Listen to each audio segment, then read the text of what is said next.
Assalamualaikum warahmatullahi wabarakatuh.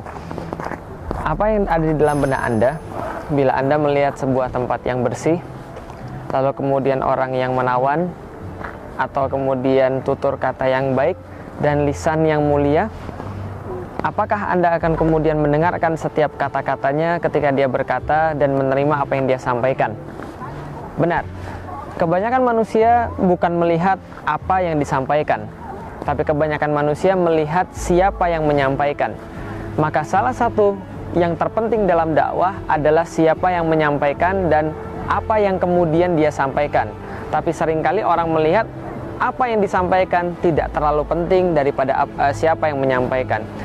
Dalam salah satu riwayat, Rasulullah tercatat pernah mengislamkan seseorang hanya dalam waktu 2 menit pertemuan.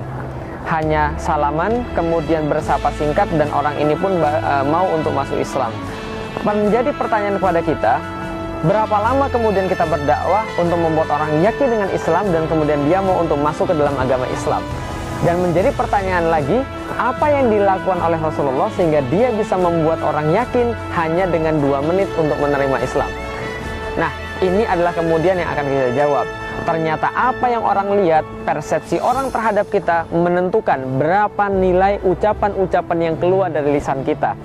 Ketika orang menilai kita rapi, terpercaya, kemudian bersih, kemudian bersahaja, kita selalu menolong orang lain, kita selalu melakukan hal-hal kebaikan yang lain, maka Islam akan lebih mudah diterima dari orang-orang yang seperti ini dibandingkan dengan orang-orang yang lain.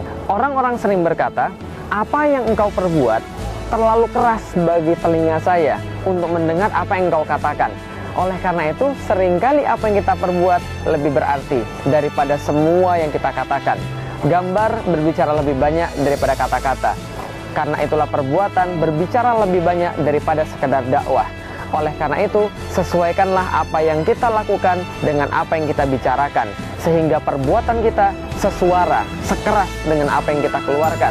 Namun ingat baik-baik, tidak sampai kapanpun, tidak sampai kapanpun kita harus mengatakan sesuatu yang orang lain inginkan. Perintah Allah adalah yang paling utama. Wala takhshawun nas wakhshawun, Allah katakan, janganlah takut pada manusia, takutlah kepadaku. Maka apapun yang harus disampaikan, sampaikan dan tidak ada tawar-menawar. Namun tentu saja harus disampaikan dengan lisan yang baik dan amal yang menawan. Saya Felix Xiao untuk Dompet Duafa. Assalamualaikum warahmatullahi wabarakatuh.